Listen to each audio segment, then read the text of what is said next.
Bonjour à toutes et à tous les amis, j'espère que vous allez bien. On se retrouve aujourd'hui pour un nouvel avant-match Paris Saint-Germain OGC Nice pour le compte de la 31e journée de Ligue 1 chez nous au Parc des Princes ce vendredi 25 avril à 20h45. L'OGC Nice qui est donc notre dernier adversaire avant d'entamer ses demi-finales de Ligue des Champions face à Arsenal. Alors comme pour tous les avant-matchs, dans la description, vous avez tous les timecodes avec tous les chapitres de la vidéo. Comme d'habitude, on va parler de l'adversaire qui est aujourd'hui l'OGC Nice. Ensuite, on va parler de notre club, le Paris Saint-Germain. Ensuite, je vais vous donner ma compo si j'étais sur le banc du Paris Saint-Germain. Puis je vais terminer avec mes pronostics. Comme ça vous permet, vous, de choisir qu'est-ce que vous voulez regarder s'il y a un thème qui vous intéresse plus que d'autres. Bref, on va pas perdre plus de temps et on est directement parti pour parler de notre adversaire du week-end, l'OGC Nice. Alors l'OGC Nice en ce moment ça va pas fort du tout. Bon, le week-end dernier ils ont gagné 2-1 à la maison contre Angers. Mais avant cette victoire contre Angers, il y a un match nul 2-2 à Strasbourg. Alors ok, Strasbourg cette saison ils sont assez difficiles à jouer. C'est même très compliqué de jouer contre eux, encore plus chez eux. Avant ce match nul, il y a une défaite à la maison 2-1 contre le FC Nantes.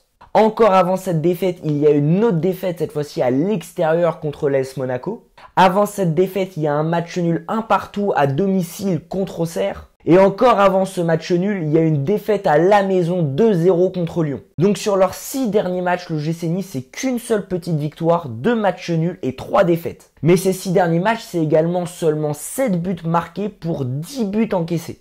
Bref, vous l'avez compris, l'OGC Nice ces derniers temps, ça va pas fort du tout. Mais au classement, ils se maintiennent quand même plutôt bien puisqu'ils sont 5e avec 51 points. Cependant, avec tous ces résultats négatifs, tous leurs points d'avance, ils les ont perdus puisqu'ils sont maintenant 3 clubs avec le même nombre de points. Donc Nice est 5e avec 51 points, Lyon est 6e avec 51 points et Strasbourg est 7e avec 51 points.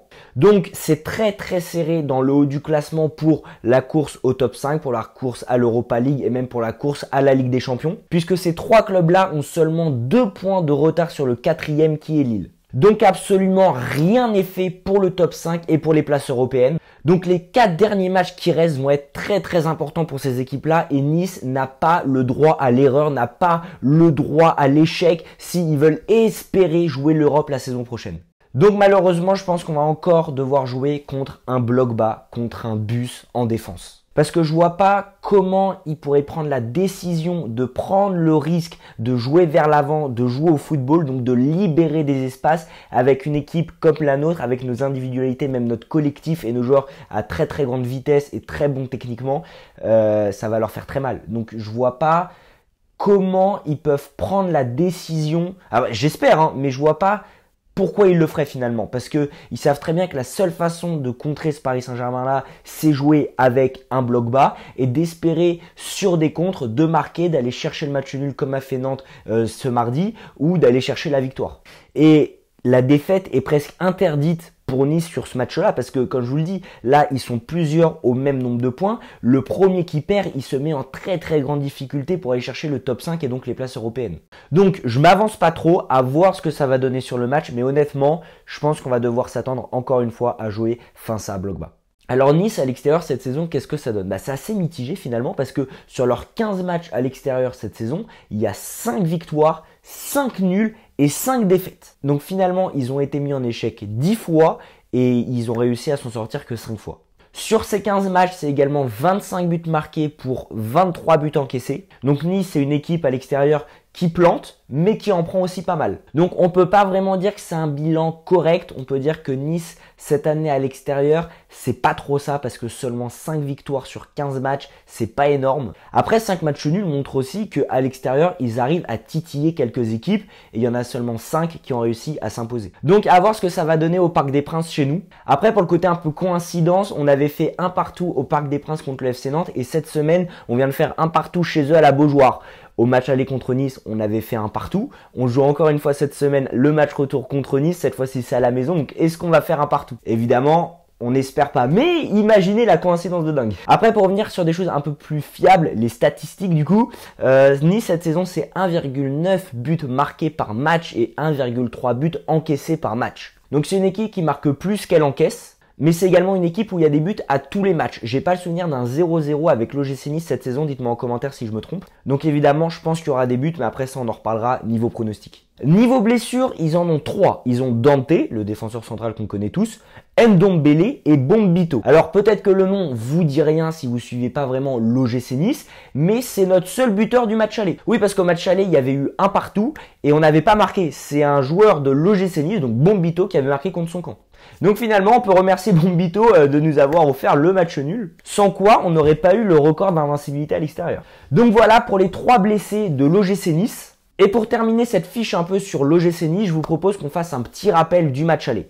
Donc comme je vous ai dit juste avant, au match aller, il y a eu un partout, donc match nul. Mais on les avait surdominés comme pas possible. 71% de possession pour nos rouges et bleus face à 29% de possession pour les joueurs de l'OGC Nice. Nos rouges et bleus avaient réalisé 642 passes réussies à seulement 230 passes réussies pour les joueurs de l'OGC Nice. Et on avait réalisé 19 tirs à seulement 9 tirs pour l'OGC Nice. C'était notre période où on avait beaucoup d'occasions, on tirait beaucoup, mais qu'on n'avait pas de réalisme face au cash. Parce que 19 tirs pour finalement mettre 0 but, parce que le seul but qu'on met, c'est un contre son camp du joueur de l'OGC Nice. C'est vrai que c'est à ce moment de la saison, on commençait un peu à s'inquiéter pour savoir qu'est-ce qui allait se passer cette saison. Donc même sans se souvenir du match, quand on voit les statistiques, on peut en déduire un mur, un bus en face. Donc dites-vous, ils avaient mis le bus à domicile au tout début de saison. Donc dites-vous maintenant, en fin de saison, à l'extérieur, après je ne sais combien de matchs où ils ont perdu des points, où la course au top 5 commence à se resserrer fortement, où ils n'ont plus le droit à l'erreur, vous croyez vraiment qu'ils vont jouer au football? Moi je suis sûr à 95% qu'ils vont mettre le bus. Donc on verra bien, mais personnellement, moi je m'attends à un bloc bas et on va encore s'ennuyer pendant des heures, pendant 1h30, comme ça a été le cas contre Nantes, comme ça a été le cas contre Le Havre, comme ça a été le cas contre Angers. Donc voilà pour l'affiche de l'OGC Nice. Maintenant, on va parler de nos rouges et bleus, de notre club, le Paris Saint-Germain. Donc le bilan de nos derniers matchs en Ligue 1, parce que oui, je vais pas parler des matchs de Ligue des Champions, c'est une autre compétition, c'est complètement différent, c'est pas les mêmes matchs, c'est pas la même intensité, c'est pas les mêmes enjeux. Donc je vais prendre les 4 derniers matchs de nos rouges et bleus en Ligue 1. Donc il y a ce fameux match nul 1 partout à Nantes. Voilà, bon, on retiendra évidemment le record historique. Mais avant ce match nul, c'est 3 victoires. Une victoire 2-1 à la maison contre Le Havre, un match encore plus ennuyant que le match contre Nantes. Qu'est-ce qu'on s'est ennuyé pendant 1h30, c'était interminable, surtout en seconde mi-temps. Une autre victoire à la maison, 1-0 contre Angers. Le match du titre, c'est tout ce qu'on retiendra parce que c'était encore une fois face à un bloc bas. Qu'est-ce qu'on s'est fait chier. Et puis la superbe victoire, le super match, qu'est-ce qu'on s'était régalé, 6-1 contre l'AS Saint-Etienne à l'extérieur. Je dis pas qu'on s'est régalé parce qu'on a mis un gros score, je dis qu'on s'est régalé parce que l'AS Saint-Etienne n'a pas mis le bus, les joueurs n'ont pas tout mis en défense, ils ont joué au football, ils ont pris des risques. Donc évidemment, quand tu prends des risques face au Paris Saint-Germain, bah t'en payes les conséquences. Mais qu'est-ce qu'on s'est régalé, qu'est-ce que c'était un beau match. Donc le bilan de ces 4 matchs, c'est un match nul pour 3 victoires. 10 buts marqués pour seulement 3 buts encaissés. Donc ce bilan est plus que correct parce que c'est vrai que les 3 derniers matchs en Ligue 1 ont été très ennuyants. Mais bon, on est champion de France, on est en finale de la Coupe de France, on est en demi-finale de la Ligue des Champions. Je pense qu'on n'a pas vraiment le droit de se plaindre et on peut être très fiers de notre équipe. Donc justement, en parlant de ces 3 derniers matchs, ils étaient très ennuyeux. Cause les blocs bas, mais pas que, parce qu'il y a beaucoup de gens qui commencent à tomber sur nos joueurs, à tomber sur le coach, à dire voilà on est foutu, regardez les matchs qu'on fait contre Nantes, contre Le Havre, contre Angers, on va se faire laminer, on va se faire humilier contre Arsenal.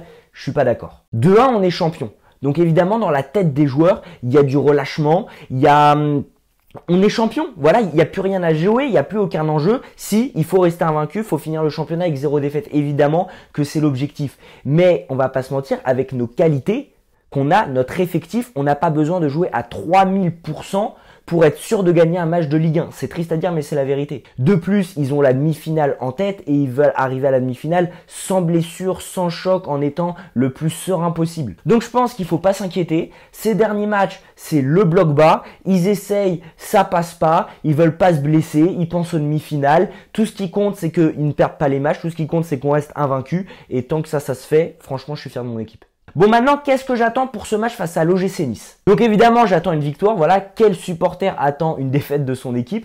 Mais j'attends surtout une victoire avec la manière. Voilà, c'est la dernière rencontre, c'est notre dernier adversaire avant la demi-finale aller contre Arsenal. Faut se mettre dans les meilleures dispositions mentalement et physiquement. Faut faire un match de patron avant d'arriver là-bas dans leur stade à l'extérieur pour entamer cette demi-finale. J'attends aussi que les joueurs ne s'endorment pas face au bloc bas, qu'ils fassent un peu le même match que contre Aston Villa à l'aller au Parc des Princes. Alors oui, c'est pas du tout le même match, c'est pas du tout le même contexte, c'est pas du tout le même adversaire, c'est pas du tout la même chose, on peut pas comparer ces deux matchs-là.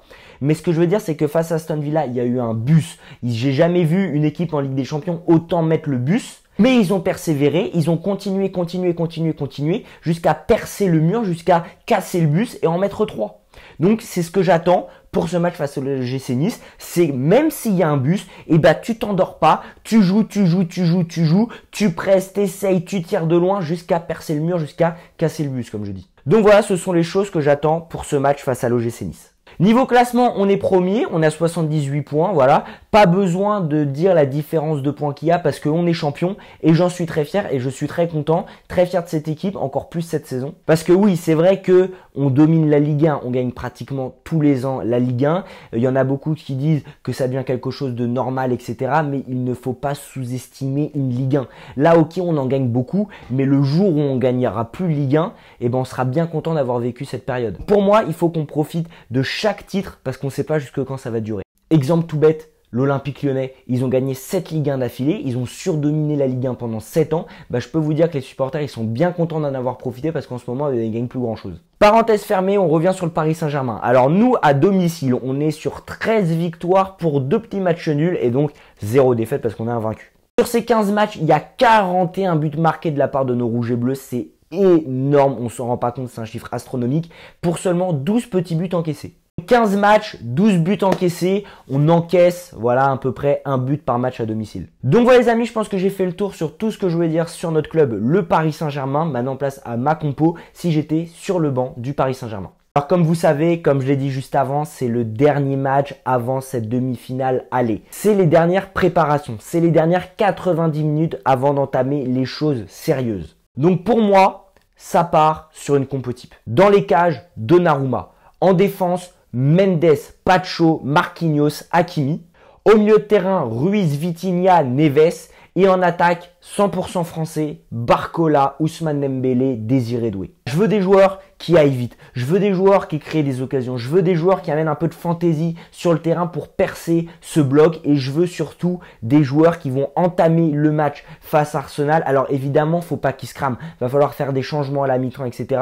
Mais j'ai envie de mettre un 11 titulaire avant une demi-finale. Vraiment, c'est les derniers préparatifs, c'est le dernier match de préparation, c'est la dernière avant cette demi-finale. Moi, je mise tout dessus. Je veux une compo type. Alors, je sais pas si Luis Enrique va faire pareil s'il pense comme moi, mais voilà, je mets une compo type. Je fais des changements à la mi-temps pour que les joueurs soient pas cramés, mais au moins, ils ont pas mal de minutes dans les jambes avant d'entamer cette demi-finale aller. Dites-moi vous en commentaire ce que vous en pensez de mon idée de mettre une compo type, si vous êtes pour ou contre, ou si vous êtes pour certains joueurs mais contre pour d'autres. Voilà, n'hésitez pas à le dire en commentaire, on est là pour en parler, on est là pour débattre du Paris Saint-Germain. Donc voilà les amis, je vais pas plus me justifier sur ma compo et on est directement parti pour mes pronostics. Évidemment, jouer une victoire de nos rouges et bleus à la maison, on surdomine nos adversaires, 13 victoires, 41 buts marqués, il y a nos supporters, on sera là pour les encourager. Le GC Nice, eux à l'extérieur, c'est assez compliqué, il y a seulement 5 petites victoires. Donc honnêtement, même s'ils mettent le bloc bas, je pense qu'on va s'imposer. Donc premier pari, victoire de Paris. En deuxième prono, je vois bien les deux équipes marquées, voilà,